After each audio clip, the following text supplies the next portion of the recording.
Está aberto para franquear as palavras. É importante o seguinte, as pessoas se identificaram. Meu nome é Denise, servidora daqui, trabalho na Topaz, assistente social. Eu li recentemente, professor, na revista super interessante, sobre uma investigação, né? Não sei se é uma investigação ou se é uma pesquisa, falando sobre uma possível influência direta dos Estados Unidos, especificamente no período do governo de Kennedy, em relação ao golpe. Aí eu queria saber se a militância visualmente nesse período já pensava, já tinha essa consciência de que existia uma influência externa nas decisões internas do país. Sim, a Frente Nacionalista, ela tinha eu era diretor e redator do jornal, né? Fui redator e depois fui diretor do jornal, próximo a 62. Então, esse jornal, ele estampava nas suas páginas, né, dados da interferência direta, né, dos Estados Unidos. Treinamentos até de agentes de CIA infiltrado no país. Né. E eles tinham uma vanguarda americana, uma vanguarda no Brasil, que eram alguns nomes políticos muito importantes. Você imagina que entre esses nomes estava o senhor Assis Chateaubriand. Assis Chateaubriand era o presidente dos Diários Associados. Os Diários Associados naquela época eram mais poderosos que a Rede Globo, né? Do que a revista Veja. Então, era assim, tinha o Roberto Campos. Roberto Campos era uma pessoa ligada diretamente ao governo. Ele foi ministro da Fazenda. Então, o nosso jornal estampava sempre umas charges feitas por Washington, um colega nosso aqui da Escola de Economia, estudante também, participante na frente. Ele fazia as charges e Roberto Campos, aparecia a figura caricata do Roberto Campos, e embaixo tinha sempre um texto relativo àquela pessoa. Era o entreguista 1, entreguista 2, eram chamados de entreguista, porque estava entregando o país aos americanos. E o Roberto Campos, ele era chamado de Bob Fields. Roberto Campos, né? Bob Fields em inglês é Campos. Então era Bob Fields. O Chateau, o Amaral Peixoto. Então tinha. Amaral Peixoto era o marido da Ivete Vargas, que era do PCB. Então havia uma interferência americana, sim. E nós sabíamos disso, né? Nós tínhamos consciência disso.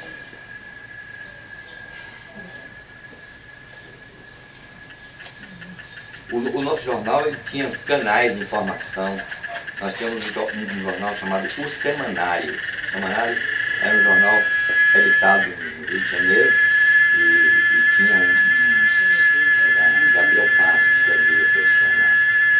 Gabriel Passos era um nacionalista sui generis, porque ele era udenista, né? Mas era um udenista super partidário, era uma pessoa muito ligada no nacionalismo. Então nós tínhamos uma série de informações, sim, dessa participação americana. Porque não interessava para os americanos as reformas de base, reforma agrária, reforma bancária, limitação de lucro na empresa, participação dos trabalhadores no lucro da empresa. Não é? Então tinha a interferência direta. Não tem até hoje no outro estado, né? O senhor tem conhecimento meu nome é Florisvaldo, o senhor tem conhecimento de algum grupo armado que foi construído aqui em Cruz ou na região? Não, aqui, grupo armado aqui, não me lembro ter havido, né? Não, acho que não. Se você sabe alguma coisa, me diga, porque eu também sou um pesquisador desse tema, né? Eu pesquiso também esse tema. Recentemente eu ajudei o Heber Mendes, né? Não, Mendes não é. Bom, o estudante de História da UNEB de São Jesus, ele defendeu tese com esse tema dele. Mas em nenhum registro, nem depois que eu me formei, tem registro de que existisse algum grupo armado. Aqui em Cruz das Almas, não sei. Né? Assim, houve uma conversa que, quando a Revolução estourou, não era um grupo armado. Um grupo armado que a gente se refere é como o VPR, né? Uma coisa organizada, uma coisa treinada, com treinamento, com pessoas treinadas para fazer aquela ação. Não, quando o golpe estourou, alguns prefeitos de Cachoeira também andou caçado, né? O de Cachoeira, o daqui não, o daqui não se manifestou. O daqui ele era um democrata conservador. Ele só foi comunista porque a Frente Nacionalista apoiou ele. Então houve uma intenção desses juntarem esses prefeitos lá do Recôncavo, né, Santa Maria, Tiba, tal, para tirar os trilhos da ponte, lá da ponte. Houve essa conversa. Né? Mas não era um grupo armado. Não era, claro que ia usar arma, para fazer tudo isso tinha que usar arma, né? Mas não era um grupo treinado para isso. Eu acho que grupo treinado, como existiram outros grupos armados clandestinos, eu acho que não. Não tenho conhecimento. Posso fazer outra? Não, isso que me interessa bastante. Deve.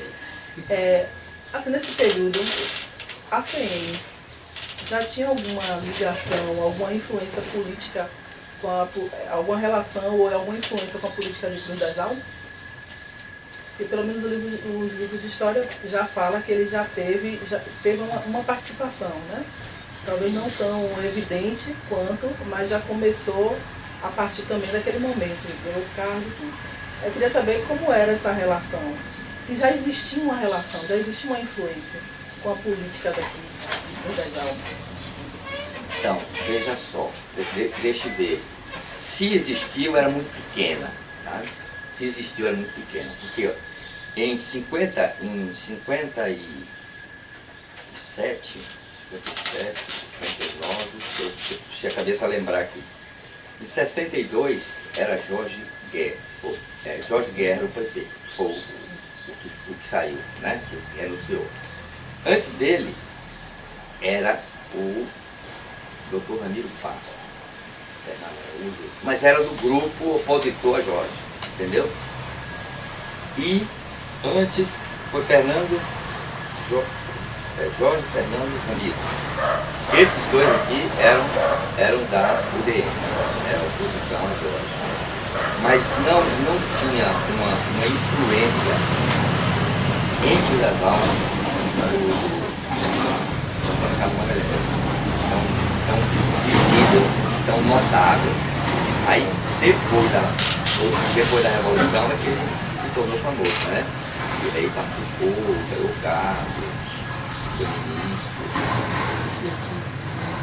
Só uma proposta de debate, o ACM, na verdade, você tinha os grupos tradicionais das elites baianas. Né? Uma figura que não era baiana e que veio combater esses elites e acabou se transformando numa parte da elite é o Juraci Magalhães. Então a política era muito voltada aos juracelistas, o Lomanto Júnior, outras figuras. Né? E o ACM, na verdade, ele fazia parte, já tinha influência como deputado, ele vai apoiar logicamente o golpe, mas é a partir do golpe que ele se transforma na figura notória que nós conhecemos. E também tem um detalhe, ele vai ser prefeito mais ou menos nessa época, de Salvador, que eles chamam prefeito do século, né? Porque ele tinha aquela ideia de modernizador e vinculado aos regimes militares. E aí depois, nos anos 70, ele vai ser governador, de 70 até 74, depois então Alberto Santos, depois ele volta novamente. E aí também tinha a ver com os grupos políticos que apoiavam os militares. E os militares também eles tinham diferença entre eles. Por exemplo, o Castelo Branco, ele implementou essa política que o professor falou aqui do ponto de vista econômico, né? O Roberto Campos, que é uma política de arroz salarial, de pressão dos sindicatos. Os sindicatos, as direções estavam todas elas proibidas de fazer greve, foram caçadas boa parte delas. Então houve uma política econômica muito voltada para o arroz salarial. Entra um outro presidente depois, que é o Costa Silva, que é contrário ao grupo de Castelo Branco, no sentido de que era chamada aradura, né? Aí Médici, que também vai levar o processo a repressão muito grande, é o período do milagre econômico, que é a partir desse momento que a SEMI, na verdade, ele acaba tomando o espaço dessas oligarquias tradicionais. Né? Coisa que a família dele, ele próprio, ele não é um setor importante da oligarquia, ele é de classe média alta, Salvador, mas dessa ligação técnica ele vai se transformar, vai constituindo ele próprio em uma oligarquia, vamos dizer assim, uma oligarquia moderna. Tem um livro do professor Paulo Fábio Dantas, que é a tese dele de doutorado, que ele fala um pouco dessa ideia de carisma e tradição do carlismo. Eu lembro que ele falou o nome que era quem tinha alguma influência aqui na política local, era Juraci Magalhães. Né? Nessa época, nos anos 50. Ele vai ser ministro. Então o episódio do Juraci é o seguinte, ele vai ser... Tem duas figuras importantes, que é o Luiz Viano, que vai ser chefe de gabinete do regime militar, e o Juraci, ele vai ser ministro. E tem um episódio famoso com os estudantes, em 66, 67, que é quando os estudantes o Juraci Magalhães. Aí tem uma repressão quando os estudantes começam a se reorganizar na Bahia. Só que logo depois vem o AI-5 fecha esse movimento estudantil. Porque 64 foi a instalação do regime militar, mas era uma ditadura, mas essa era uma ditadura que ainda não tinha editado o AI-5. O AI-5 representa um fechamento realmente do sistema. Foram 5 atos institucionais. O 1, 2, 3, 4 e 5. Né? O 1 foi o de Castelo Branco. Era o mais light. Né? O 5 fechou o Congresso. Né? Fechou o Congresso. O 5 fechou o Congresso. O motivo do AI-5 foi o seguinte, que houve várias mobilizações no país, sobretudo pela morte do estudante Edson Luiz, em março de 68, perdão. E aí, por conta do... Na verdade, era um estudante que estava participando, um estudante secundarista, que estava participando de uma manifestação num restaurante de Calabouço, no Rio de Janeiro. Um restaurante para os estudantes. Aí houve as grandes manifestações, as passeatas, mas o que acontece? Havia um deputado, que era o Márcio Moreira, que ele fez um pronunciamento pedindo que as mulheres, as moças, boicotassem os soldados nos bailes do 7 de setembro. E esse tipo ele falou isso no plenário do Congresso, levou os militares a pedir a cassação desse deputado. Só que o parlamento negou a cassação. Então, alguns deputados, inclusive, que apoiavam a ditadura militar se abstiveram, não foram na votação, e eles ganhou a votação, mas não conseguiu mais de um terço para fazer a cassação do deputado. Aí o que aconteceu? A aplicação do AI-5 já era planejado, né? Que foi em 13 de dezembro de 68. Aí você vai institucionalizar a perseguição, a tortura, nesse momento do OICOD, vários outros órgãos que já existiam, vão ter uma liberdade total para implementar a tortura, que o governo militar ele nunca reconheceu publicamente. Por isso o programa da Comissão da Verdade. Quando houve a anistia em 79, os militares permitiram a vinda dos exilados e tudo mais, mas eles se auto-anistiaram. Ao contrário da Argentina, do Uruguai e de outros países, que houve uma apuração desses crimes, ou uma apuração relativa. No caso do Brasil, até hoje, não tivemos os documentos, inclusive, aqui na Bahia, que deveriam ser permitidos há 5 anos atrás para pesquisadores terem acesso a esses documentos, estão na Polícia Federal, eles simplesmente não foram abertos, você não consegue pegar esses documentos. E uma outra coisa, eles chegaram a queimar naquele episódio da base naval, que estava na base aérea, né, que eles queimaram vários documentos. Então, na verdade, esses documentos existem, o que se luta é um reconhecimento desses documentos. Professor, o senhor tem conhecimento do período que o coronel Lamarca passou aqui por Cruz das Almas, né? Eu fui estudante de agronomia, sou Elielson, Aí eu vi muita história de como foi a atuação, se ele passou escondido ou passou fazendo movimentação política para poder fortalecer um movimento a nível nacional. Você tem conhecimento dessa passagem? E quando a marcha passou aqui, eu não estava aqui.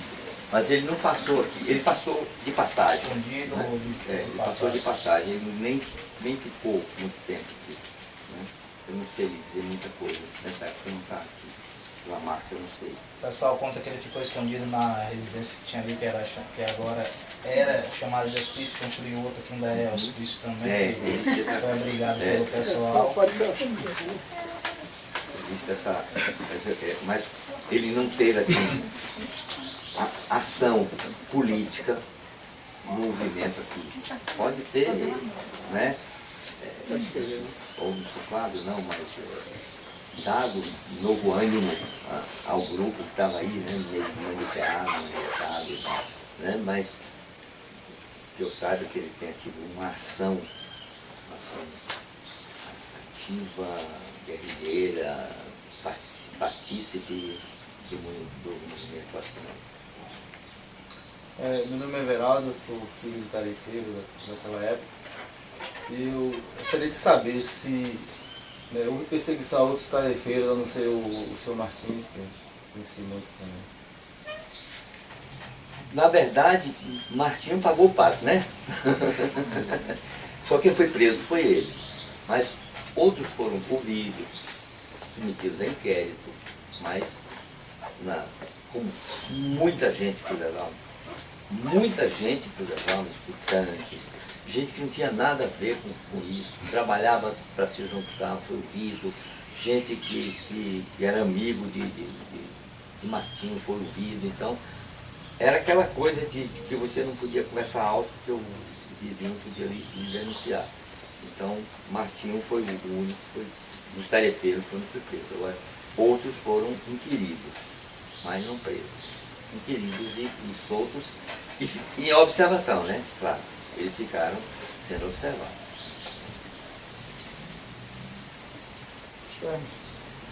Uma pergunta.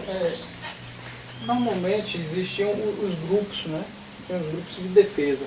Como era a atuação das igrejas aqui, católicas ou protestantes, em Cruz das Almas, frente ao golpe e frente aos grupos ditos revolucionários?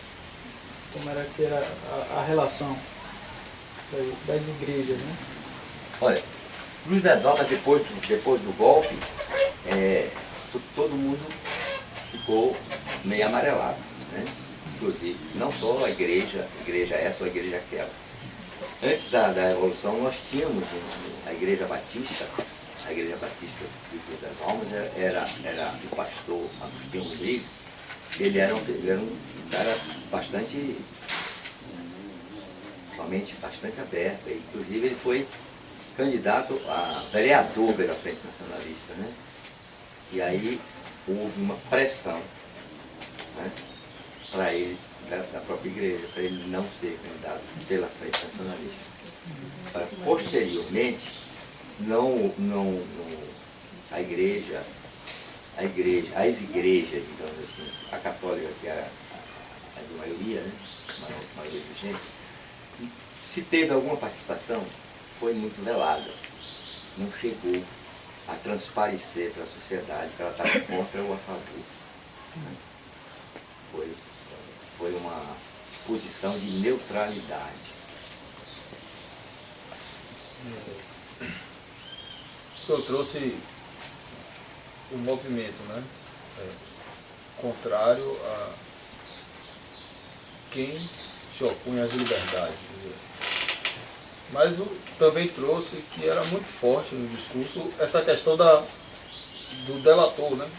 Da força também desse movimento nos corpos também, porque as pessoas, existiu o grupo velado, entre aspas, né? Que era o grupo de confronto, e também muito forte aquele grupo que sustentava o poder legitimado, vamos dizer assim. E pegando esse gancho, você acha, já que você trouxe a questão lá do Pablo e tal, foi interessante, que existe uma dispersão dos irrequietos, vamos dizer assim, de espírito. As pessoas combativas estão dispersas, não mais formam grupos de confronto da mesma forma que existiu, ou o adversário contra a liberdade não é mais tão aparente assim que cause esse confronto. Não sei se eu... Eu estava tentando elaborar também uma pergunta que vinha nesse sentido. Eu queria só tentar complementar. Não, fica à assim, vontade. né? Porque assim, uma das questões que foi tocada na fala aqui do professor Hermes foi da questão dos possíveis avanços que nós tivemos nessa época, e eu penso que o professor se referia especificamente à questão dos avanços do campo econômico. Sim. E esses avanços que eles teriam chegado até meados da década de 70, o milagre econômico brasileiro, eles foram responsáveis também pelos cenários de maior desigualdade social que nós já vimos no nosso país. Tanto que alguns pesquisadores apontam que a gente só consegue chegar àqueles níveis que nos encontrávamos antes da ditadura militar de desigualdade hoje. Só para a gente ter ideia de como a coisa... o crescimento e aquele discurso do esperar o bolo crescer para dividir, como ele trouxe impactos bastante duros para a nossa sociedade. E aí, eu notei que a minha pergunta ela se aproxima da do companheiro ali. Então, assim, essas desigualdades econômicas, sociais, elas também tinham um teor étnico. Tanto que, quando se observa os momentos em que os movimentos negros vão ressurgir aqui no Brasil, eles vão ressurgir nesse período da década de 70, exatamente chamando a atenção, tentando chamar a atenção da população brasileira para as distorções que nós vivíamos naquele momento. Por outro lado, e aí me aproximando daquela questão que eu levantei na minha fala inicial, por outro lado, aí eu pego a fala do professor, quando ele fala, nós tínhamos medo dos vizinhos, ele chama a atenção para a questão das nossas micro-relações. E aí eu fico pensando, aquele discurso autoritário, moralizante, disciplinador, é claro que ele tinha um impacto mais forte sobre determinados grupos do que sobre outros. A gente também não pode deixar de considerar que os movimentos feministas, aqui no Brasil, eles vão ganhar uma força muito grande nesse período. Então, a minha questão, ela parte daí. Naquele momento, nós tivemos uma movimentação da população brasileira em apoio a João Goulart, em 64, que chegou, os números oficiais apontam para cerca de 100 mil pessoas. Os militares colocaram, então, 250 mil pessoas, segundo os seus registros, como uma resposta àquele movimento inicial. Ou seja, o golpe militar, ele encontrou sustentação na população brasileira. E hoje, quando a gente vê essas manifestações de pessoas, inclusive, que não sem motivo, adotam o mesmo slogan de lá de trás, por Deus e pela família, sabe-se lá o que mais, e novamente retomam as ruas, são em que momento? São um momento em que a nossa teia social ela mostra sinais de ruptura muito fortes. A gente tem lidado com manifestações de preconceito racial, de violência contra as ditas minorias de forma cada vez mais intensa. Que a gente hoje está se encontrando em espaços que nós que antes não nos encontramos. Então as nossas contradições elas estão se tornando mais aparentes. E a resposta é a mesma. E quantas vezes a gente vê as pessoas falarem, na época dos militares esse tipo de coisa não era aceito. Na época dos militares isso não acontecia. Não era assim. Então, a minha pergunta, eu acho que ela se aproxima da do colega muito nesse sentido. Como é que o senhor vê esse cenário, professor? Essas respostas que têm surgido a avanços que a gente tem tido no campo social para as ditas minorias e a resposta que vai buscar como parâmetro a mesma resposta que a gente teve na década de 60, quando se falava em avanços no campo social e a resposta foram os militares no poder, e a busca hoje é muito parecida. Como é que o senhor vê? Eu concordo contigo, coisa muito parecida, né? O que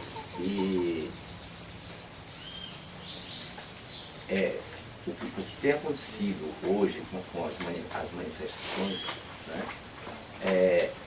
Naquela época, as manifestações não eram... Só teve esses 250 mil, mas era diferente. Nós tínhamos... Os grupos eram atuantes e minoritários, né? Eram grupos que minavam, né? Mas não tinha assim... Hoje, eu acredito que como não existe aquela necessidade, o inimigo não é tão visível, ainda que ele seja talvez pior, né? Porque ele age nos subterfúgios, né? Então, nós, assim, eu não diria que nós poderemos sofrer um golpe militar a qualquer momento, mas não está longe de que isso não vai acontecer. Está longe disso. Porque, então, eu vejo assim, no momento em que o inimigo se tornar mais visível, mais palpável, mais necessário que você tenha uma atuação sobre ele, aí a coisa começa a ficar diferente.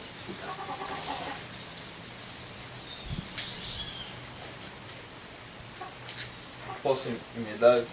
Claro. Porque existe, de fato, uma confusão. Você me lembrou com o discurso retrógrado, assim, eu tenho um colega que a gente para conversar e isso me tem causado diversas dúvidas, porque chama-se camisa vermelha, né? Mas um stalinista, entendeu? A ditadura, às vezes, está nos corpos, sabe? É isso que eu quero chegar. Às vezes não é só uma questão do ideal político que está aí. Acho que as pessoas escolhem mesmo. Em algum momento ele está mais forte ou outro mais fraco, né? No sentido dos dois lados, entendeu? Porque é como se fosse uma questão de escolha ser reacionário ou revolucionário na vida. E isso no momento que se abre a brecha, a coisa parece se mostrar, olha, esse momento aqui, existem esses... Não está vendo, Estado, você com as ideias todas aí dos programas sociais e tal, que mulher, a população diz que mulher vestir roupinha, pode ser estuprada assim, que o negro no campo de futebol aqui no Brasil, eu sou árbitro, você é negro, eu jogo banana em você, entendeu? Consegue, o discurso democrático está aí, mas as pessoas ainda discriminam, sempre discriminam e ultimamente, como você disse, ferozmente, tá? O nível se tornou insuportável até de se conviver com alguns grupos, algumas pessoas, e elas sentam no nosso bar, na nossa mesa do bar, é isso que eu quero dizer. Elas não estão representadas por um partido, elas estão na nossa mesa de bar e estão dizendo essas coisas, por mais que tenham uma veia. São a partidária. Sabe o que eu penso a respeito disso? Me lembra aquele trabalho de Florestan Fernandes em que ele faz um estudo sobre o preconceito do brasileiro de cunho étnico-racial, em que ele chega ao resultado de que 87% da população brasileira diz que o Brasil é racista porque eles conhecem pessoas racistas, sim, estão ao redor dele, mas só 4% se reconhece como racista. Nós vivemos numa sociedade que tem preconceito de ter preconceito. Todo mundo que eu conheço é racista, menos eu. Todo mundo mantém esse discurso, que a gente fica no campo do politicamente aceitável. Mas eu acho que nas nossas micro-relações é que a gente faz transparecer as opiniões que a gente tem de fato a respeito das coisas. Se a gente pensar nessa eleição de Dilma, já no final do período eleitoral, qual foi o discurso que tomou esse país? As pessoas pararam para discutir a orientação sexual de Dilma Rousseff, ou não foi? E aí teve o episódio do kit contra a homofobia para as escolas, que nunca chegou aí para as escolas. os acordos que o Partido dos Trabalhadores teve que fazer com a bancada cristã, inclusive que terminou permitindo a ascensão deles à Comissão de Direitos Humanos, para que a eleição de Dilma Rousseff fosse possível. Então, é isso que me preocupa nessa discussão a respeito de autoritarismo, do controle dos corpos, da militarização dos corpos, porque ele toma corpo nas nossas relações pessoais. E a gente tem uma cultura em que a gente nega essas contradições, mas nas micro-relações a gente faz isso transparecer. É isso que me preocupa muito nessa discussão a respeito de um possível, de um cenário de retorno ao autoritarismo. Esse autoritarismo nunca esteve ausente. As nossas contradições aqui. Só um aspecto importante. Assim, na comemoração dos 40 anos e na comemoração dos 30 anos, nós não vimos fenômenos que nós vimos nos 50, que é pessoas defenderem abertamente o golpe. Bolsonaro foi no Congresso fazer isso. A presidente Dilma, 2 semanas atrás, teve que editar um comunicado para o Exército Brasileiro proibindo qualquer tipo de manifestação, porque há uma movimentação dentro do Exército de defesa. Eu acho que é aquela coisa, melhor prevenir do que remediar. O problema é que tem muitas pessoas que falam assim, exagero. Eu, por exemplo, não votei no Dilma, não tenho muita simpatia pelo governo, mas eu enxergo o seguinte, que a direita utiliza a manipulação de corrupção, assim como usou na época de Getúlio Vargas, em 54, e contra João Goulart. Ou seja, a política sempre não é uma política aberta, é uma política moral, uma política abstrata, mas ela visa o quê? Uma solução autoritária. E isso que você coloca entre subjetivo me assusta. Muitas vezes você tem pessoas que você conversa, convive, seus amigos, nossas amizades, são pessoas boas e tal, tranquilas, e de repente a pessoa vê, por que não mata esse preto? Por que não sei o que? Você olha assim e a pessoa se transforma. Então começa a ter um procedimento que nós temos que reagir. No caso da universidade, por exemplo, a política de cotas, você tem universidades que estão reavaliando. Então a luta que os avanços que a gente tem, por exemplo, por mais que a gente tenha crítica na FRB, você tem avanço significativo em relação à política de ação afirmativa. Mas na medida que você tem essa política, você vai levar uma reação. E a reação, se você não avançar, você vai retroceder. O problema do governo é exatamente esse. Ele é muito tímido, tem, como você disse, compromisso, como Sarney, Maluf, Collor, uma série de outros agrupamentos. Não faz pouca reforma agrária, como o Congresso do MST esse ano apontou, com números que o governo Dilma fez menos assentamento do que o próprio governo Fernando Henrique. Então você está numa situação complexa, que o governo está meio com a trava em relação à reforma que nós queremos, e a direita tem tomado conta se a gente não se organizar, não discutir esses problemas, logo nós podemos, não acho que é provável, mas como o professor coloca, a gente não pode descartar. Porque a nossa história, essa história da América Latina, toda ela é recheada de golpes. Entendeu? Apoiados pelos os Estados Unidos, estão apoiando o golpe no Egito, derrubaram a Irmandade Muçulmana agora, e estão mandando o pessoal para pena de morte. Estão intervindo na Síria, estão por detrás da manifestação na Ucrânia, faz uma campanha velada, totalmente contra, já aberta, né, enfrentamento contra o governo de Maduro na Venezuela, querem dividir a Bolívia, criar um Estado sob seu controle. Então é importante a gente ficar atento. A questão da mídia é um capítulo à parte, porque você vê o caso da Argentina, de restringir lá o poder do Clarim, porque a imprensa é dono do papel e é dono da televisão. Vai chegar um ponto que, para você fazer minimamente reforma, você tem que enfrentar esses poderes mediáticos e políticos e econômicos. Tem 2 pessoas inscritas e eu passei por isso. Vamos ver as 2 questões, professor? Só responder as 2. O professor, o senhor que viveu esse período da ditadura. Só um minutinho, que ele quer. Eu queria pedir desculpa, ele vai passar mas eu vou ter que aqui. participar de outra atividade em Santo Antônio, para pedir ao companheiro Flores Valdo para me substituir aqui na mesa. Beleza, muito obrigado. Prazer, professor. Prazer, como é seu nome? Luiz Gustavo. Tá bom. Prazer. Informando assim, hoje à tarde nós estamos tendo atividade em Santo Antônio, já está tendo a Margosa, vamos ter um grande debate à noite com o professor Luiz Nobre, o professor Falcon, e amanhã no CAU nós vamos ter atividade de arte, poesia, teatro, né, e passar um filme, e um debate também com depoimento de pessoas de Cachoeira. Essa atividade em Cachoeira é promovida pelo Fórum Tripartite do CAU. Então, essa atividade, como estamos fazendo aqui, depoimento, vamos fazer amanhã à noite. Então a Universidade Multicampia tem esse detalhe, você tem que estar juntando 30, 40 pessoas em cada lugar para fazer o debate. Mas vamos às questões. Sim, professor, o senhor que viveu esse período da ditadura, hoje, o senhor acha que existe uma democracia real no nosso país, na nossa cidade, né? Na nossa instituição? E essa é uma pergunta difícil, né? Que depende. Vou ver a segunda pergunta e você está Vamos ver a segunda. Eu fiquei até tonta agora. Na verdade, assim, é fato que a ditadura militar ela trouxe um impacto extremamente negativo, principalmente na educação, né? Então, assim, eu sempre fui muito interessada em história e, assim, sempre gostei muito de conversar com pessoas que viveram né, esse período. Então, para mim, sempre foi bastante interessante. E uma coisa que sempre essas pessoas me falavam é o seguinte, que a educação antes era muito diferente da educação de hoje, né? Então, assim, que hoje a educação está muito mais voltada para uma educação mais tecnicista, mais voltada a atender às necessidades do mercado, né? Em detrimento de uma educação mais, digamos assim, intelectual, orgânica.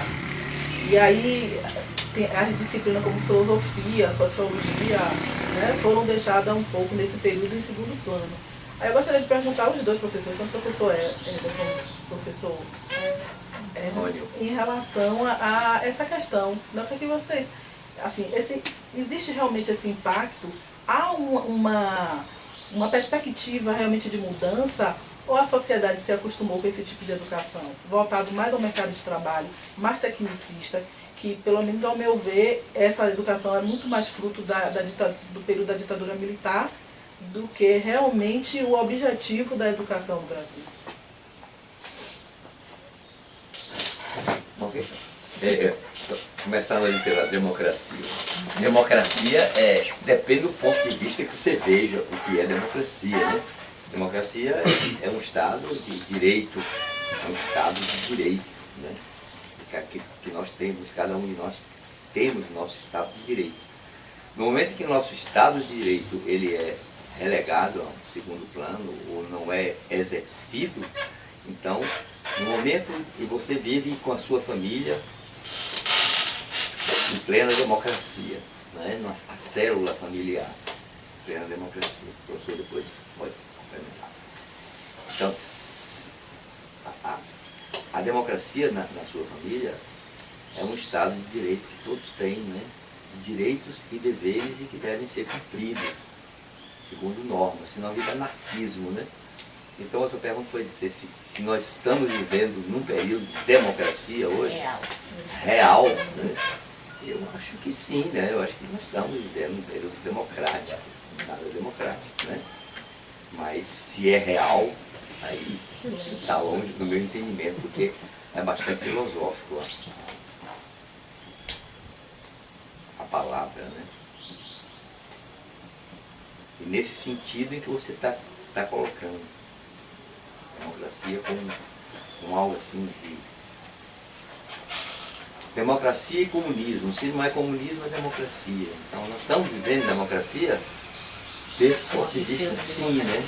Mas do ponto de vista que o Gustavo falou aqui, está faltando, né? Faltando muita coisa, né? Está faltando educação para todos, está faltando saúde para todos, né? Então, não é uma democracia na acepção etimológica da palavra.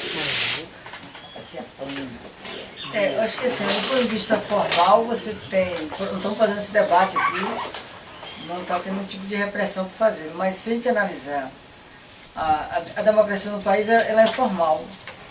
E você, por exemplo, vamos pegar um caso específico que nós colocamos bastante, que é o problema da tortura. A tortura continua no país. Talvez não hoje no movimento estudantil, na classe média que participou da luta, mas se dá hoje com os negros dentro das penitenciárias. Já estão amarrando pessoas dispostas, estão entrando dentro da casa, sequestrando as pessoas, matando as pessoas, dando fim no corpo. Quem está fazendo isso é o próprio Estado, é a Polícia Militar. Então a Polícia Militar, o Exército está ocupando uma coisa muito preocupante, várias favelas no Rio de Janeiro. Nesse momento que a gente está falando aqui, o pessoal está fazendo baculejo, está matando as pessoas nas ruas do Rio de Janeiro. Então, a democracia, se você for analisar desse ponto de vista, nós temos um Estado muito mais autoritário. A presidente Dilma até editou aí o AI-5 da Copa, né? Que para pressionar os movimentos dos servidores. Quer dizer, você tem um dado que, se você participar de uma manifestação, você, servidor público, pode ser, inclusive, exonerado do cargo. Entendeu? Então, é um processo bastante complexo, né? O próprio julgamento do mensalão, a minha posição é o seguinte, é um julgamento de exceção. Você tem uma regra, um fundamento do julgamento, que é a ideia de domínio do fato. O que é domínio do fato? Domínio do fato é nada. É você conhecer um subordinado seu, pode fazer uma coisa e você vai ser responsabilizado. Então nós temos um processo político no país, por isso que tem vários movimentos sociais e a PUC tem participado dele, que é a ideia do plebiscito da reforma política. Porque a própria Constituição brasileira, que é democrática por um aspecto, outro não é, é bom resgatar que em 1988, quando ela foi formada, quando houve a questão da Carta Magna sendo votada, nós tivemos um processo, primeiro a eleição de 86, que foi através do plano cruzado, onde o MDB praticamente elegeu toda aquela bancada. Uma boa parte da Constituinte de 86 e 88 era dominada pelo Centrão. Então é uma Constituição muito meia-boca do ponto de vista democrático, entendeu? Então agora nós estamos vendo vários aspectos dessa Constituição antidemocrática, na verdade. Então, por exemplo, minha posição, aí na posição da PUC, minha posição pessoal, eu sou totalmente favorável aos black box, entendeu? Eu acho que nós podemos questionar se a atitude A ou B é correta, quebrar isso, quebrar aquilo, mas a atitude que nós temos que ter é a defesa do direito de se manifestar. Estão prendendo as pessoas, prenderam um rapaz porque estava com um livro, né? Um livro anarquista, funk, do movimento punk. Teve casos de pessoas que foram presas porque estavam presas com vinagre. Então há todo um processo. Aquele caso da morte do cinegrafista da Bandeirante, ali é um exemplo que tem a ver com essa. Ali é uma manipulação. Existem vídeos na televisão que mostram que não foi aqueles dois garotos, um inclusive foi preso aqui em Feira de Santana. Ali foi uma manipulação grotesca para tentar incriminar os movimentos sociais. Agora o problema da esquerda é assim, fica em cima do muro. O PT a gente não precisa nem falar, o ministro da Justiça tem feito, por exemplo, no caso dos índios aqui na Bahia, outro exemplo de não democracia, dos tupinambás, a posição do Exército contra os tupinambás e aqui na Bahia, em relação ao quilombo dos macacos, né, demonstra que essa democracia é muito relativa. Certo? Agora o que a gente tem que defender é complexo, essa posição você não pode também dizer uma ditadura, porque não é uma ditadura. Mas é uma democracia, vamos dizer, incompleta, certo? Em relação à educação, outro aspecto, assim, claro, o objetivo da ditadura é fazer uma reforma, que foi chamada reforma do McIntyre. Foi um acordo que foi feito entre o Brasil e a Universidade Americana, o Instituto Americano, que eles fizeram o quê? Criaram uma universidade de departamentos, pulverizaram o conhecimento e criaram uma série de medidas de transformar a universidade não em uma produtora de conhecimento, mas de uma reprodutora de determinados valores. A universidade continua nesse processo. A democracia na universidade, vamos dizer bem claro aqui, na UFRB é nenhuma. Certo? Por quê? Porque o nosso regimento é o mesmo regimento da ditadura militar. A nossa tutora, que é a UFBS, por exemplo, as pessoas não votam para reitor da universidade. Você participa de uma lista tríplice que vai para o colégio eleitoral. Não existe voto universal na universidade. Então, os estudantes, por exemplo, a participação no processo eleitoral é apenas para sacramentar, o voto não tem uma relevância. Os conselhos da universidade não têm uma participação democrática. O Consune, você vai no Consune o seguinte, pró-reitor tem assento, vice-reitor tem assento, quer dizer, o reitor ele tem metade mais um de qualquer decisão do Consune, entendeu? Sem falar as outras coisas. Por isso que nós exigimos que, como democracia, que como esse ato aqui está sendo feito, que fosse gravado. Porque tem pessoas que falam uma coisa no corredor da UFRB e chega lá e vota de outra forma. Entendeu? E são coagidos. A gente tem depoimento seguinte. Chegar em uma determinada votação, o cidadão levantou o braço, o reitor falou, e você não vai votar? O cara vai levantar o braço. Entendeu? É uma situação constrangedora. A professora nós temos vários professores que representam a categoria Mas, por exemplo, no caso da comissão estatuinte, na abertura do processo ainda teve na nossa... Eu faço parte da comissão, apresentando o cálculo, participou e falou isso na frente do reitor, que a SUFMA não tem assento. Os funcionários não têm, a APU não tem, os estudantes tão pouco. Tem representação sim, meio de contrabando, né? Eu entro na representação do centro, outro companheiro também, os estudantes da mesma forma. Quer dizer, supostamente o discurso havia democracia por movimentos sociais, mas os movimentos sociais da UFRB são alijados de uma discussão mais efetiva. Então, é uma luta política, democracia, porque a universidade, esse processo de não ter democracia e não ter uma educação, diz respeito a quem controla a universidade é uma burocracia, entendeu? Que ela na verdade, a democracia, não é que ela é antidemocrática. Ela enxerga a democracia como uma coisa incômoda, entendeu? Aí você tem que criar um centro de qualquer jeito, ou expandir a universidade. Vamos discutir com a comunidade? Não, gente, você faz uma coisa de faz de conta. Porque atrapalha, muita opinião, o pessoal pensa dessa forma. Então acho que em termos de democracia nós temos que avançar bastante. E a democracia é ligada à educação. Porque quando você tirou sociologia e filosofia de segundo grau, é exatamente para o pessoal ficar... Inclusive tem um projeto agora de tirar novamente. Eles querem retirar mais uma vez. Um problema é que às vezes o que acontece é o quê? O curso sobre ciências sociais.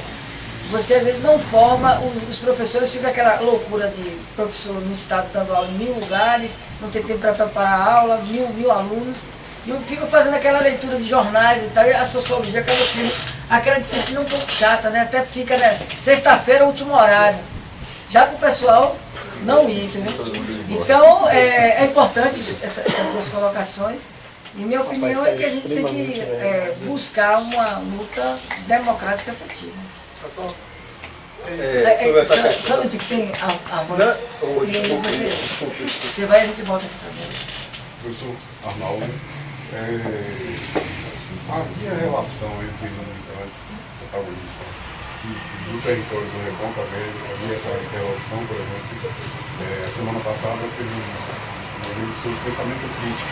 Eu estava em Portugal, segui direito, abordei a questão sindical, e ele levantou alguns grupos relacionados a militantes comunistas de lá de se tornar. Ele se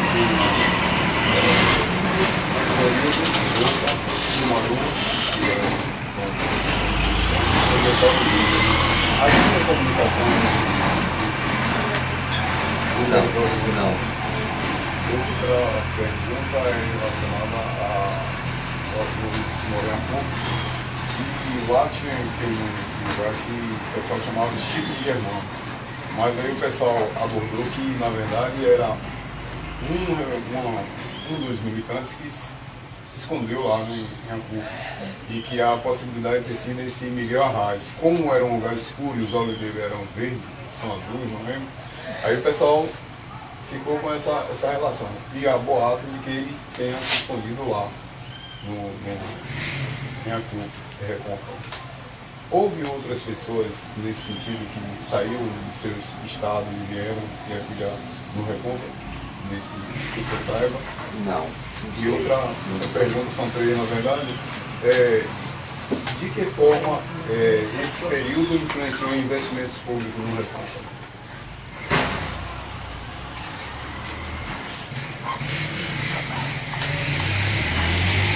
Chega bem bravo, né? Bem bravo. Não, que Fazer propaganda aqui. 1900 e... Eu não saberia falar sobre esse tema, né? De 1959, 64, os investimentos eram todos políticos, né? Era investimento que vinha via política partidária.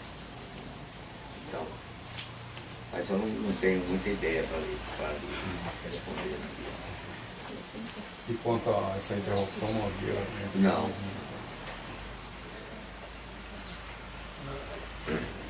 Desculpe o afã, foi porque é a questão do formato, né? Às vezes ela vai conversando, acha que a conversa... Não, é sobre essa questão da disciplina, né? Quando eu acho que é quinta série ou quarta, não sei, que tinha uma disciplina da ditadura, né? Que é o Educação Moral e Cívica. E o SPB também. Pois é, nessa época. que já é uma época democrática. Né? Logo não, acho que não, né? Não, Foi logo depois de 88 ela caiu fora, né? Porque a questão da idade. Mas é isso, uma das coisas que me motivou a, sei lá, estudar essas coisas humanas foi justamente um professor que estava ali para dar uma aula sobre uma disciplina da ditadura, mas que ele conseguiu fazer algo diferente, né? Não ficou aquela coisa. Acho que além da grade, da coisa do currículo, né?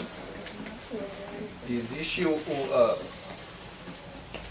a questão do docente, né? Como ele vai passar as coisas. Foi mal. Agora, só uma coisa que eu acho que é interessante, isso que tem uma aluna minha que é projeto PIB, que ela está pesquisando exatamente o impacto do ensino de sociologia na cidade de Santos Estevam. Aí está investigando os colégios e tudo mais. O que você coloca da disciplina é o seguinte, a ditadura também ela tem várias etapas, entendeu? Então de 64 até 74 foi um processo de implementação. Vai ficar mais violento a partir de Costa Silva e Médici. E a partir de Gás vai haver uma contradição, um período que tem repressão, o próprio Vladimir Herzog foi em 75, mas você vai tendo um abrandamento. Aí o que acontece? Nos anos 80, com Figueiredo e até o governo Sarney, você vai ter a mesma estrutura, às vezes, vamos pegar o caso que eu falei aqui de eleição para reitor. Se você ver, vai ter eleição reitor esse ano na UFBA. É a mesma lei da época, mas agora o cara não chega e banca o último, como bancaram na época de Rogério Vaz. Entendeu? Eles agora bancam geralmente o primeiro e tal, para não ter um constrangimento muito grande. Mas o IFBA, recentemente aqui na Bahia, tentaram, utilizando esse mecanismo, botar uma pessoa que não era a mais votada. Entendeu? No caso das disciplinas aconteceu, eu também passei por isso. Nos anos 80 e tal, você tinha muitos professores que já não eram mais professores selecionados para dar MC, Educação Moral e Cívica, OSPB, Estudo dos Problemas Brasileiros. Eram professores que pegavam uma carga horária. Mas na época da ditadura, no auge, eram pessoas que eram colocadas. Aí é o problema da comissão da verdade. Numa universidade como a Escola de Agronomia, você tinha uma disciplina, quando eu entrei na UFRA em 89, tinha essa disciplina, que se chamava Estudo dos Problemas Brasileiros. Essa disciplina já não era dada na época como na época da ditadura, mas teve muitos professores que eram indicados pelos militares para dar essa disciplina, para ver na sala de aula quem era comunista e quem não era. Ele colocava um debate pela reforma agrária, não é que ele queria discutir a reforma agrária. Ele pegasse não ganhado que falasse, professor, vamos confiscar o latifúndio. Ele, tudo bem, anotava o nome do cidadão. No outro dia estava passando. Entendeu como é? Nós tivemos esses casos. A comissão, na verdade, acaba entrando em contato com muitas pessoas que hoje são pessoas tranquilas e tal, mas que no passado tiveram esse tipo de atitude. Entendeu? E como você vai investigar, por isso que era uma coisa, não é só os militares, existe uma discussão hoje na história que é o papel dos civis. Claro que temos que ficar atento com esse chamado revisionismo histórico, porque, por exemplo, alguns livros que são lançados agora falam o seguinte, a ditadura foi defender o país da democracia. Porque era o discurso de Castelo Branco, inclusive o Aínco, que não tinha ato institucional, depois que foi numerado, ele falava o seguinte, vamos resgatar a democracia contra o regime comunista, a república sindicalista. Então o discurso da revolução, que se chamava, eles se autoproclamavam revolucionários, era fazer uma limpa, acabar a corrupção e voltar logo em seguida com a democracia. Os partidos políticos, o PTB, o DN, todos eles, o PSD, não foram extintos, eles permaneceram. Só que na primeira eleição da ditadura, 65, eleição para alguns governos do Estado, a ditadura perde as eleições. Perde Minas Gerais e perde o Estado da Guanabara. Então eles acabam com os partidos que o MDB e a Arena. E depois eles criaram o MDB, o Partido da Democracia, da Oposição Consentida, e esse MDB vai se transformar em uma voz da oposição. Em 74 chega a ter mais votos que a própria Arena, em vários estados da federação. Então, o que acontece? O processo democrático era contraditório, a luta política era contraditória. Agora, só um detalhe aqui, a Leila, o companheiro também pode participar do debate. Né? É só porque direciona às vezes para o professor Everson, que é o nosso depoente aqui principal. É o conhecimento maior da história. Então, é o conhecimento dos detalhes. Né? Que é importante do depoimento do professor é que você não encontra isso nos livros. Né? A ditadura, esse tempo da ditadura militar, eu me lembro quando eu era estudante, você nunca conseguia chegar. Você chegava ali, se muito, chegava em Getúlio Vargas, né? Aí eu pensava, depois da ditadura, eu pensava, não tem tempo para discutir. Na época que eu era estudante, eu tinha que decorar o nome de todos os ministros. Não sei se vocês tiveram essa experiência. Agora tinha uma facilidade, tinha menos ministério, e o ministro de tal ficava o mandato todo. Então, você ficava de olho por hoje. Hoje é muito ministro. Valéria, você quer comentar uma coisa sobre o trabalho? Eu vou falar mais sobre as perguntas dela. Assim, durante esse período de manifestações, várias organizações se colocaram nas ruas, né? Várias organizações, tanto sociais quanto políticas. E o que passa assim, a mercê da sociedade e que a mídia faz questão de esconder é que essas organizações estão sendo perseguidas. Vários militantes dessas organizações já foram presos, como o professor falou. Alguns são grampeados nos telefones e tal. Tem organizações que as sedes foram invadidas e apreendidas vários materiais. Como o professor falou também, que teve um garoto que foi preso porque tinha um livro punk anarquista. Então, já está se tendo esse tipo de coerção, que está à margem da sociedade. E, assim, eu acho que isso também gera um pouco de falta de contato mesmo da sociedade em saber sobre essas coisas que estão acontecendo e também uma falta de interesse em estar participando, porque o discurso que vem de lá vem todo um discurso de que criminalizando os movimentos, colocando os atos quanto o vandalismo e tal, que a par de qualquer posição, não vou botar minha posição agora, mas assim, é um discurso manipulado. É um discurso que, quando a gente está indo na rua, a gente vê que não está acontecendo da forma que está se passando.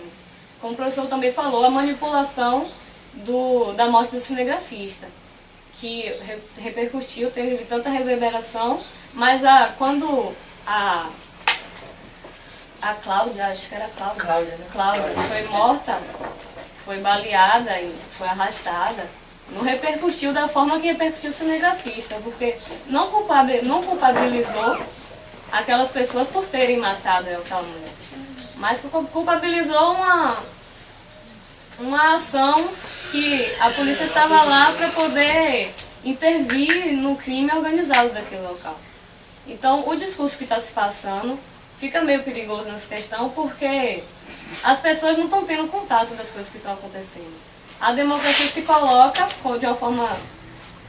de um jeito formal, só que ela não abarca. Quando as pessoas vão falar do que são contra, se são contra o governo, aí acaba a democracia. Não tem mais democracia, a partir do momento em que a pessoa se manifesta contrária ao governo. E isso me preocupa, porque a gente não tem aderência dos demais setores da sociedade, porque eles estão sendo influenciados por uma manipulação midiática, que é geral no Brasil. E a gente não consegue essa aderência e ainda fica como criminalizado. A gente, além de não ter aderência, somos repudiados. Isso preocupa porque isso facilita muito qualquer ação da direita, isso facilita muito qualquer golpe, como facilitou na época do 53, 64. Agora, é uma coisa interessante, é o seguinte, o professor é nacionalista, mas o problema do caso do nacionalista, o senhor falou do Jano, que ele saiu do país, né? E na época o próprio Brizola, né, saiu da depoimento agora de pessoas que vivenciaram aquele momento, que o próprio Brizola falou, não, vamos enfrentar o golpe e tal. No Chile houve um enfrentamento, mas um enfrentamento muito pessoal do Allende, né?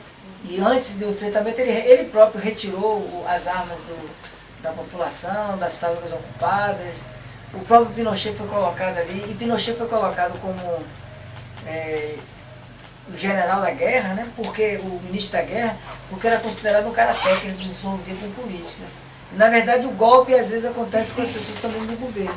E eu vejo muito isso acontecer na época de João Goulart e na época e agora no governo, que você tem gente que o governo acaba cedendo à direita, e isso pode, é aquele negócio, você bota a corda para enfocar. E é um problema complexo. Eu, por exemplo, eu acho que assim, a tática correta que tem que adotar é temos que defender o governo do ataque da direita, mas não pode defender a ação, o governo em si, no seu ataque aos movimentos sociais. E esse problema dos black blocs, na minha opinião, é uma coisa importante. Por quê? Porque, veja bem, quando houve o caso do cinegrafista, eles acusaram o Freixo, né? Lá pelo deputado PSOL, e acusaram o PSTU de ter... Na verdade não é, eles não contribuem, eles na verdade criticam, às vezes até asperamente o movimento, mas é uma medida de atacar. Então você tem que defender esses partidos de esquerda. E ao mesmo tempo ver a covardia deles, que ele fala assim, eu não tenho nada a ver, joga os meninos no fogo, entendeu? Então eu acho que a gente tem que tomar, a gente tem que... O medo que o professor coloca, ele vai se estabelecendo esse caso de Amarildo é muito clássico, né? As pessoas ficam, não vou falar nada e tal, por quê? Onde está Amarildo, que é a grande pergunta. Por isso nós temos que transportar essa nossa indignação de uma maneira concreta. A polícia militar, na minha posição, a polícia militar é um órgão de repressão, é dominado por um grupo de pessoas que têm um contato com o governo, o comando é o governo, mas eles têm uma certa autonomia para fazer barbaridades. Então, nós temos que discutir isso. Claro que você coloca falar isso aqui, depois aparece um policial militar e aí, o que é que vai ser? O cara pode lhe pressionar amanhã. Mas se a gente ficar escondido, esse processo vai se alastrando, vai chegar um momento que a gente não vai poder sair de casa, vai ter que falar baixo, como você falou aqui. Nesse caso do cinegrafista, teve 3 organizações que foram expostas na Globo, né? Que foi a FIP, Frente Independente Popular, o PSTU e o PSOL. Aí, assim, esses grupos estão atuando lá, são grupos que organizam manifestações, e a FIP está levando tudo na frente, tudo nas costas, né? O PSTU e o PSOL às vezes se manifestam, mas quando a polícia pressiona, eles se colocam atrás. Então, essa união de esquerda, essa junção da galera para combater a direita, tem que ser pensado como se fazer isso, porque muitas vezes o PSTU em alguns lugares está contribuindo, outros não, ou em alguns momentos contribui, mas na frente lá no Black Bloc, ou até nas frentes de apoio à segurança da população, eles não estão participando. E assim, desmobiliza, né? Criminaliza também os outros que estão participando. Estamos abertos aí a questões. Eu queria perguntar ao professor justamente nessa questão de comunicação nessa época. Meu pai tem 80 anos, ele até hoje imagina que o Brizola fugiu de saia do Brasil, né? Por quê? Fugiu de saia. Fugiu de saia. Porque não tem aquele... Hoje em dia a informação, você abre o computador ali, você vê o que ela está falando da mídia, tipo, uma mídia rápida, né? Um assunto que você lê em 30 segundos que poderia ser debatido em horas. Então, nessa época era o que? Era rádio, televisão, como que... Jornal, escreveu jornal. Como se comunicava, Baiardes, Joelitas, pessoal assim. Era via correio, via jornal, né? Porque no início, nos primeiros anos da ditadura, era rádio, né? Televisão não existia, né? Nada aqui, fora nós, não existia televisão, era rádio. E era obrigado a ouvir a rádio Hora do Brasil? A Voz do Brasil, Se né? não deixasse o radinho na porta da casa... Quem não ouvia a Voz do Brasil era só aquilo ali, ó. Cara, super assim, não chega tanto não, mas o vizinho diz assim, por que você não está ouvindo a Voz do Brasil, mas você por acaso é comunista? Isso que... E pergunta surgia. Então, basicamente era jornal. Era jornal e rádio. E rádio, na época, os diários associados controlavam todas as emissoras. Né? Todas as emissoras, que era o Assis Chateaubriand e os diários associados. Comandava pior do que hoje a mídia cruel. Era uma mídia única, né? Na mão de um cidadão. Foi publicado no recente falando desse papel da imprensa. É interessante que todos os jornais apoiavam a ditadura, né? Aí você teve o seguinte, o Estado de São Paulo teve uma época que começou a divergir. E essa divergência por causa da censura. Então várias editoriais, alguma notícia contava sobre a morte de um guerrilheiro, né? Eles podavam na censura. Então o que, é que eles começaram a fazer no estado de São Paulo? Botavam poesia de Camões, botavam uma receita de bolo. Aí quando você pegava o jornal e abria, tinha uma receita de bolo na primeira página, você sabia que ele tinha uma matéria que foi podada, entendeu? Agora, a Folha de São Paulo tem denúncias que eles utilizavam, inclusive apoiando logisticamente a ditadura com combis, naquela época eles utilizavam combis para só disfarçar de jornalista participar da redação. Então é muito... Por exemplo, a igreja que foi dita, a igreja aqui no Brasil, que sempre apoiou, foi um dos motivadores do golpe. E depois ela própria vai ser um dos elementos de resistência, né?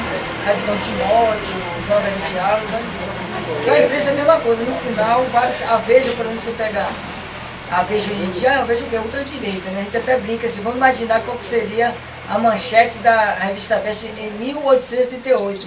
A abolição vai destruir o país, um negócio desse, né? A República nunca. Se a gente voltar historicamente, qual que seria a política da Veja? Mas ela já teve uma política de apresentar uma posição moderadamente crítica, entendeu? Como era o Jornal à Tarde aqui. O Jornal à Tarde era um jornal que era um jornal, não era carlista, mas era semi-carlista. Aí depois que a CM pegou e cortou a verba deles, se transformou no jornal opositor. Então a imprensa tem muito essa coisa. A imprensa, ela é uma mídia, mas também é uma empresa. Tem interesses comerciais e tudo. Outro instrumento muito usado na época era o radioamador. Radioamador? Era outro instrumento muito usado. Aquele rádio você se comunicava com alguém lá, com um código, com prefixo. E o papel da UNE nessa época aí? José Serra foi o primeiro presidente da UNE, né? A UNE foi assim, era um poço de sabedoria, né? Na época, sabedoria política. Então a UNE era não sei o adjetivo que use, mas era uma das coisas. Tanto que foi uma das coisas que eles cortaram imediatamente, foi a UNE. Né? Tirou a UNE do ar, imediatamente, acabou com a UNE. Aí tinha a UNE, tinha as estaduais, e nas estaduais tinha estaduais de esquerda e de direita, né? Que era os estados, estaduais de esquerda. Mas a UNE era algo assim que nos encantava muito, sabe? Porque era muito utilizado, com estudantes muito usados. Poucos termos políticos, sabe? E da UNE saiu muito na mídia, né?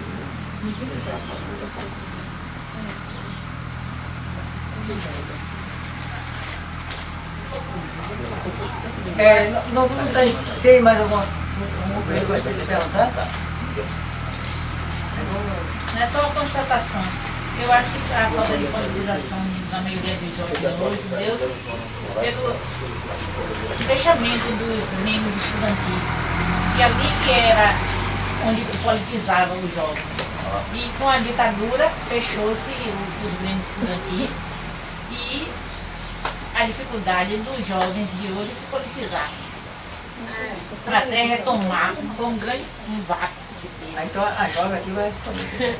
Eu acho que eu concordo. Eu acho que você quebrou uma cultura de politização, de participação da juventude. E aí, para se retomar essa cultura fica muito difícil, muito complicado. A questão do ensino, o ensino é voltado realmente para... É totalmente tecnicista e não dá uma vazão para que os estudantes possam fazer essa atividade política, possam estar estudando sobre isso. Estudar sobre política na escola é totalmente chato. Ninguém quer estudar sobre política na escola. E até os professores façam isso. Os professores também não querem ensinar política na escola. Isso dificulta muito. Tipo, agora que eu estou na universidade, é muito difícil para a gente conseguir uma mobilização dos estudantes. Que a nossa proposta é essa, é tentar mobilizar, tentar fazer com que os estudantes participem para poder buscar esse voto universal que não tem na UFRB. Tentar fazer com que eles queiram participar para a gente poder buscar a participação. Porque se um coletivo central estudantil de 86 pessoas brigar por isso sozinho e sem o diálogo com os... eu não sei quanto mais são. 7.000. Mas vai aumentar agora para 8.000 e pouco, né? Agora no próximo semestre. Então, é muita gente. E a gente não quer ser uma vanguarda para fazer tudo sozinho, sem estar participando e também sem que a gente consiga as coisas e esses estudantes não participem. Porque não há o interesse deles participarem. Sendo que nós sabemos que é um discurso que é perpassado, não é porque eles pessoalmente não querem participar. Mas é um discurso que se aprende desde cedo e está aí posto. Então vamos ver aqui o nosso outro jovem aqui da mesa. Você é jovem há mais tempo, né? Mais jovem. Não, você é jovem há mais tempo. Né? Você quer comentar alguma coisa? Concordo com você, concordo com Leila, é isso mesmo, né? Quando nós estudávamos, era assim, você pega aquela lá, formando 62, ali entrava e saía todos os 32. Né? Hoje tem situações na escola que o estudante entra e sai e não conhece o outro. Né? Então, começava e terminava isso dava um sentido de aglutinação grande. Então você tinha um número menor, né? Você tinha uma escola que você tinha 400 estudantes, e aqueles estudantes eram mais fáceis de você controlar, de você passar isso. É muito difícil politizar esses 7 militantes aí que estão por aí, né? Naquela época era mais fácil, você começava e terminava junto, aquelas ideias, não precisava nem fazer muito discurso, as ideias surgiam no dia a dia, no confronto diário, na rejeição a certas ações de diretoria, né? na rejeição de certas ações da prefeitura, de Cruz das Almas, do presidente da República. Então realmente os grêmios, os diretórios, a UNE, a União dos Estudantes Estaduais, era um verdadeiro celeiro de politização, né? De cultura, dava cultura política, nos dava essa cultura política que hoje é muito difícil com esse universo tão grande de pessoas que não se adequam a esse pensamento. Completando aqui. Eu vou além da questão da escola, ela não ensina política. Né? Hoje as famílias não estão ensinando seus filhos o que é política. Né? A minha família toda, meus pais foram servidores públicos, e eu desde pequeno ia para as manifestações, ia para a rua, né? E sempre minha mãe falava, ó, isso daqui é para seu futuro. Nós estamos lutando para seu futuro, para o nosso futuro aqui, mas você também. Então hoje você perde isso. Né? As pessoas pensam, o meu tá bom para mim, então não interessa o outro. Quando doer em mim, aí eu vou me juntar com ele. Normalmente o que acontece é isso. Então, hoje você vê isso no movimento estudantil. Né? Eu lembro que quando eu fiz parte do DCE na Universidade Estadual de Feira de Santana, nós conseguimos colocar 10 mil pessoas, 10 mil estudantes na rua, né, o DCE, junto com o movimento secundarista, por uma questão que era o cartão. Senta aí, rapaz. O cartão de passe, né, de minha passagem.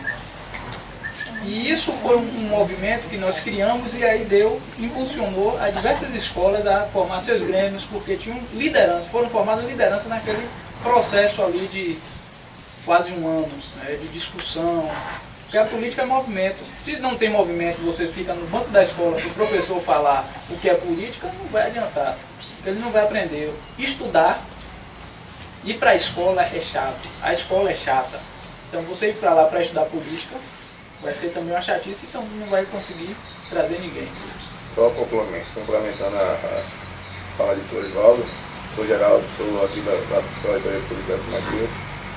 Eu acho que antes da política, a gente sabe assim, nossa família ela parou de ensinar a cidadania, que é o fundamental.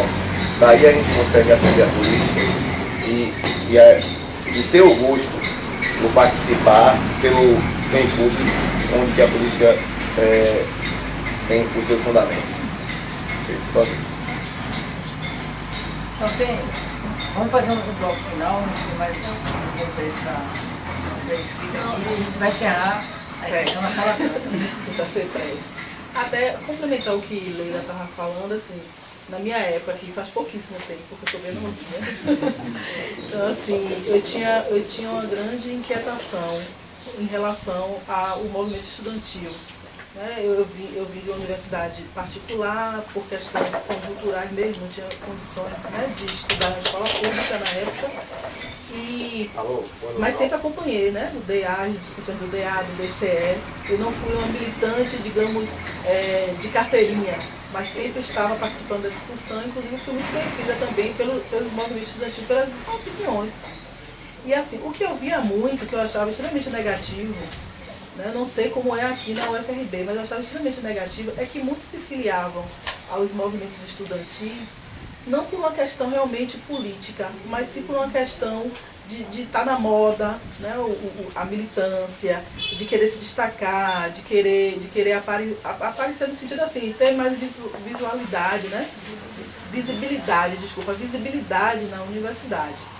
E assim, eu ficava extremamente triste, porque era algo assim que a gente tentava até mudar isso, mas o que acontecia? E isso acaba também enfraquecendo hoje.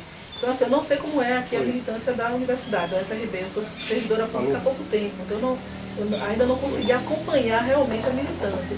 Mas isso eu vi que tinha um impacto bastante negativo, porque assim, não era todos os estudantes que estavam ali realmente pela militância.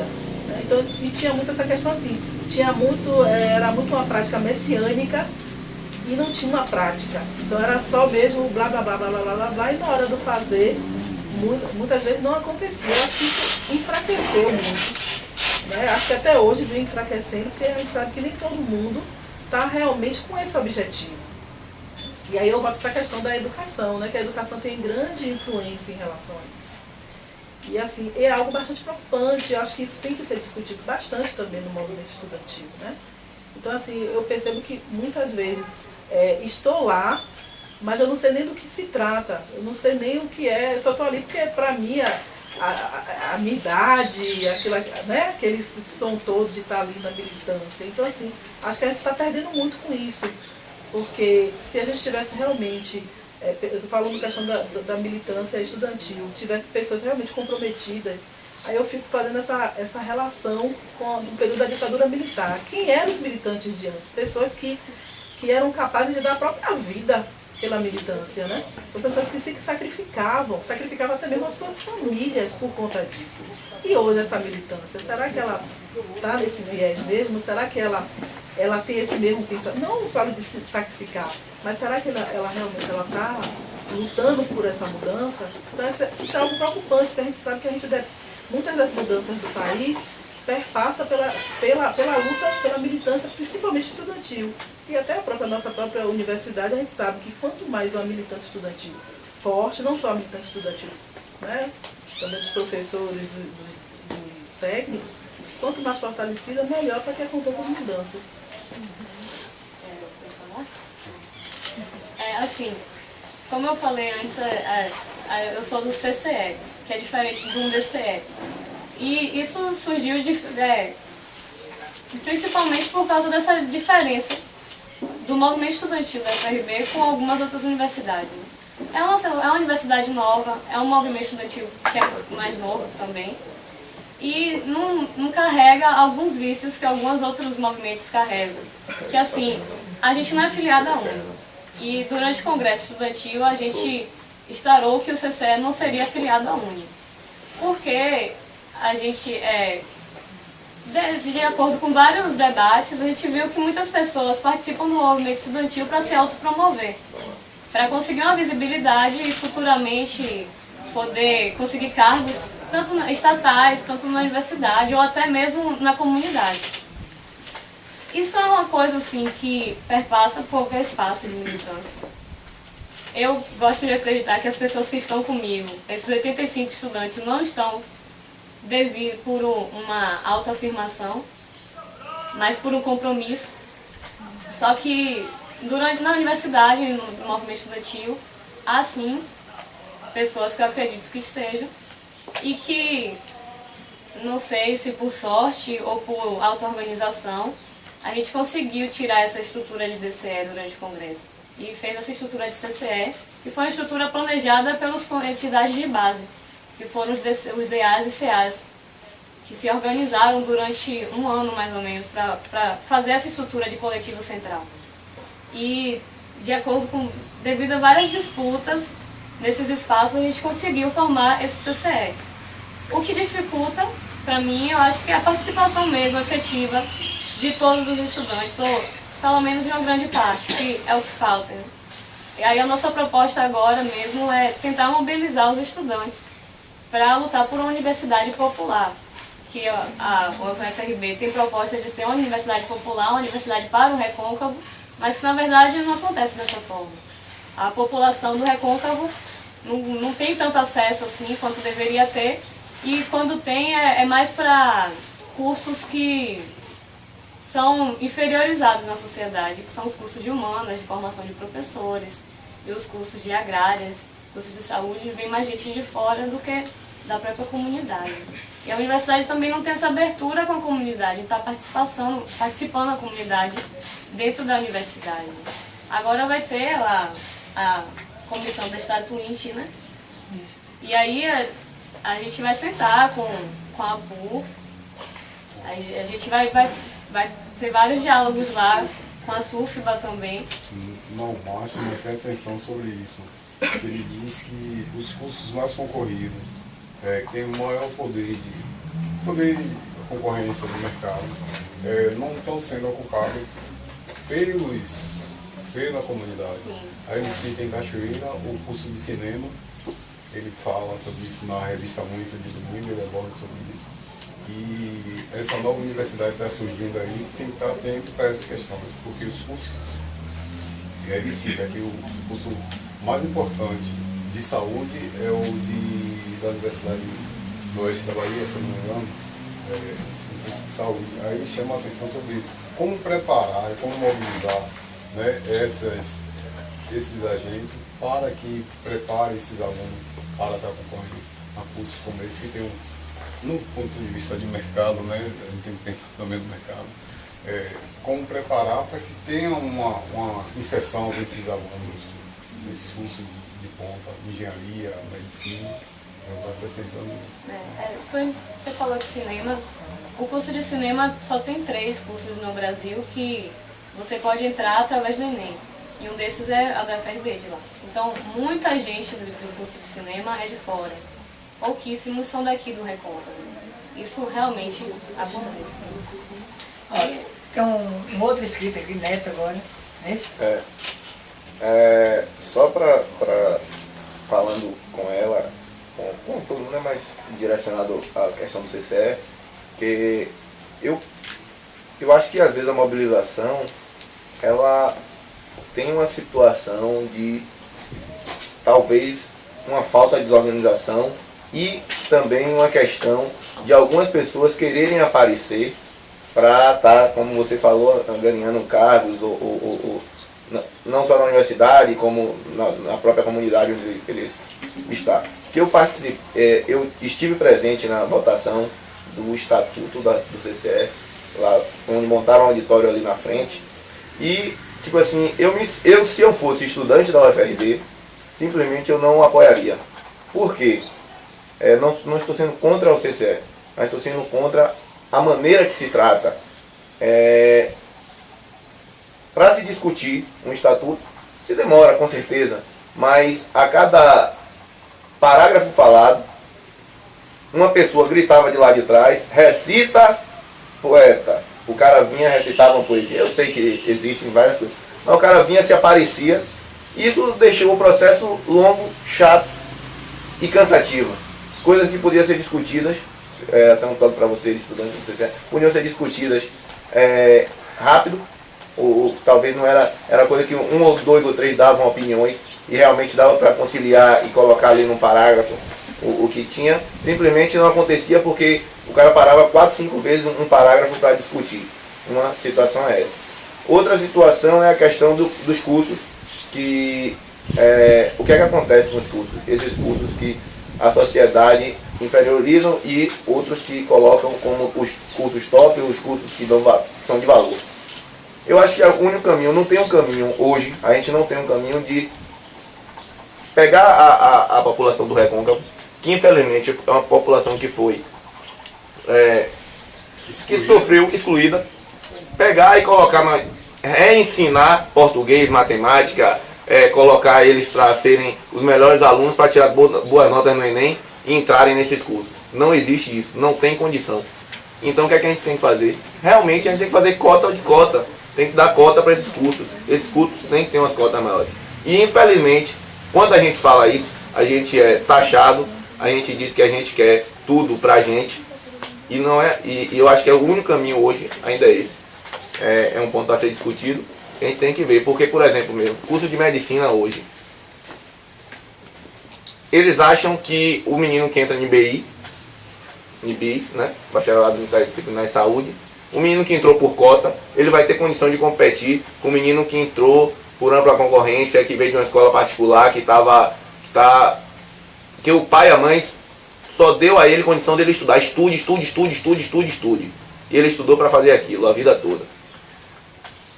Realmente, para você conseguir equiparar o score de um menino que vai entrar em BI, ou que vai entrar em medicina, um menino que entrou por cota, que certamente ele teve um ensino médio muito inferior ao que o outro menino teve, ou a outra pessoa teve, vai ser injusto. Então vamos criar cota na passagem, já que a gente quer criar esses cursos todos interdisciplinar. Vamos criar cota na passagem, vamos criar cota também na engenharia civil. Tem o B7, a gente sabe que tem alunos que passam 3 vezes por cálculo, porque realmente teve um ensino médio fraco. E tem uns alunos que passam 2 vezes, ou então 1 vez só, que teve ensino médio e ele conhece a matemática. Entendeu? Diferente. Eu acho que é só isso aí, e aí fica a dica talvez para o CCE, e qualquer coisa quiser falar comigo, estou lá na Profile para a gente conversar também. Eu posso só elucidar o que ele disse. Só uma coisa assim, não vamos, porque na verdade é um pouco foco do debate, mas não vou dar para você colocar, né? A APU a gente tem uma seguinte posição. O movimento estudantil ele tem uma autonomia completa. Então, o que vem de lá do movimento estudantil é o que está valendo. E quando o pessoal fala, como foi, não importa. Não. É a escolha, que eu participei, fui convidado para participar de uma das mesas do Congresso.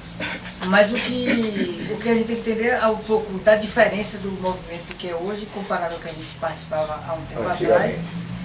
E eu acho que é um processo de inovação, que pode dar certo, pode não dar, a gente vai ver aí mais adiante. Mas, Leila, você pode comentar o que Neto, né, falou, e depois você faz sua conclusão para a gente fechar. É isso. Como ela disse, tem gente que quer se autopromover. Então, durante eu não estava aqui enquanto foi construído esse CCE, essa proposta, e nem enquanto foi construído o Congresso, que eu estou no segundo semestre. Eu entrei durante o Congresso. E eu percebi que durante o Congresso há grupos na universidade, grupos sociais, grupos políticos, e entre esses grupos tem interesses diferentes. Então, acho que esse processo de ficar pedindo toda hora fala para poder mexer numa palavra, num erro gramatical durante a decisão de voto, é um processo de desmobilização.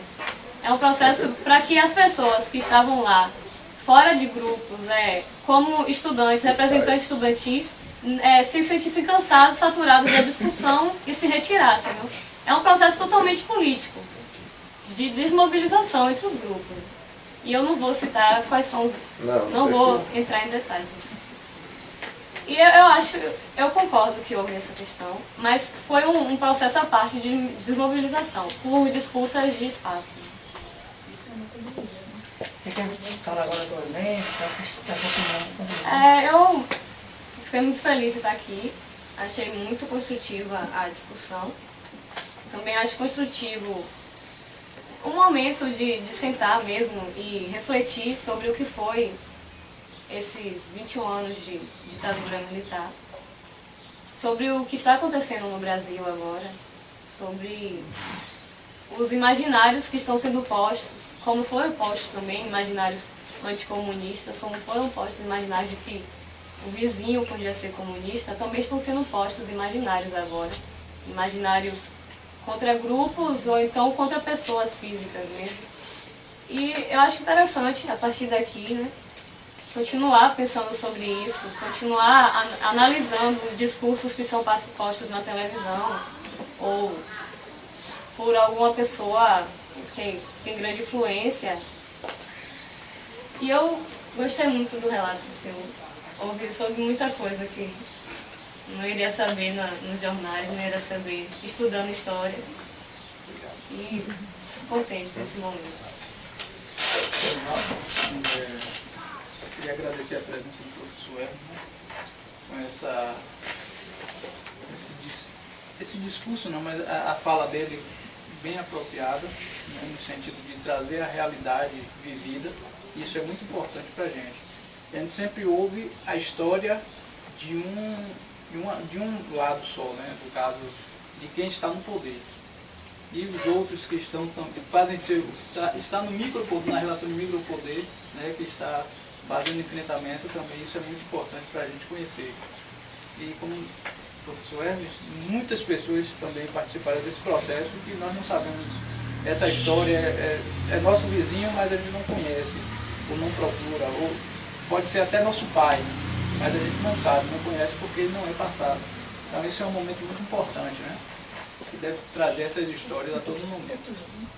E agradecer a presença de Leila e do professor Antônio, né? E de todos os colegas, né? nessa ação também de greve.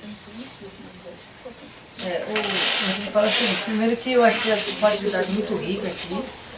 E o professor está fazendo mais uma vez história, porque hoje, 50 anos do golpe, nós estamos aqui falando dessas mangueiras, dessas árvores, numa tarde agradável aqui em Cruz das Almas. E essa atividade é uma atividade importante para a SUF, para o CCE, para a PU. Claro que o ideal é a gente ter botado muito mais gente, muita gente da SUF que está em greve, muitos professores que não vieram, muitos estudantes aqui. Mas eu acho que esse nosso ato aqui foi muito importante, que faz marcar que aqueles companheiros que o professor falou aqui, eles estão presentes. E que a nossa luta continua, que a vida que eles deram, a luta que eles fizeram não foi em vão. E nós estamos aqui fazendo essa discussão e agradecer muito o seu depoimento, que nos faz cada vez mais ficar ativo e continuar na luta por conta de pessoas como o senhor, que traz a necessidade de conversarmos mais com as pessoas. Acho que nós não precisamos ser agressivos. Você não vai. Vamos convencer ela que existe outra perspectiva. Criar essa cultura política que o senhor colocou aqui. E talvez nós sejamos ainda poucos, mas vamos conseguir. Obrigado.